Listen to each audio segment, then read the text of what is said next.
আমাদের দক্ষিণবঙ্গের বাকি জেলাতে বৃষ্টিপাতের পূর্বাভাস যে আছে আগামী 24 ঘন্টায় দক্ষিণবঙ্গের সমস্ত জেলাতেই অনেক জায়গাতেই আগামী 24 ঘন্টায় বজ্রবিদ্যুৎ সহ বৃষ্টিপাতের সম্ভাবনা থাকছে। কলকাতা ও পার্শ্ববর্তী অঞ্চলেও আমাদের বৃষ্টিপাত হওয়ার সম্ভাবনা অলরেডি শুরু হয়েছে আজকে। তো কলকাতা পার্শ্ববর্তী অঞ্চলেও বজ্রবিদ্যুৎ সহ বৃষ্টিপাতের সম্ভাবনা আগামী 2-3 দিনে থাকছে। আর আজ সর্বোচ্চ তাপমাত্রা 34 থেকে 35-এর মাঝামাঝি থাকার সম্ভাবনা। কাল ও এই রকমই থাকবে, আর একটু কমার সম্ভাবনা রয়েছে।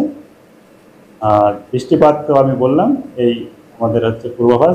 উত্তরবঙ্গে বৃষ্টিপাতের পরিমাণ এখন যেটা ভারী থেকে অতি ভারী, অত্যন্ত ভারী বৃষ্টিপাত চলছে, এটা সামান্য কমার সম্ভাবনা আছে। মূলত 22-23 এই দুদিন কম থাকার সম্ভাবনা আছে, তারপরে আবার 24-25 ওই সময়ে আবার বাড়তে পারে।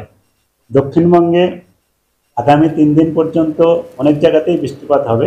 3 দিনের পরে সামান্য বৃষ্টিপাত কমতেও পারে।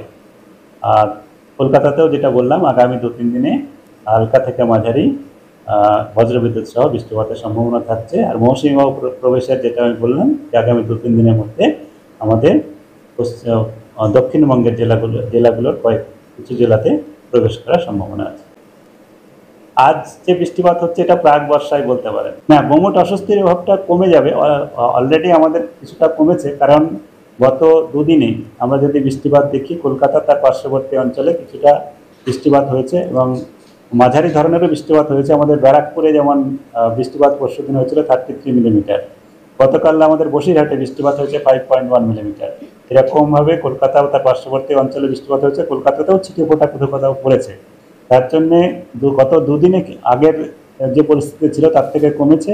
আর আজকে বৃষ্টিপাত শুরু হয়েছে অলরেডি, তা আরও কমার সম্ভাবনা আছে।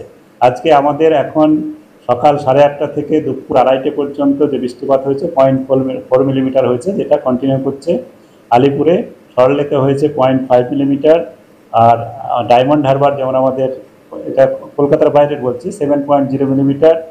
হলদিয়াতে 17.0 মিলিমিটার।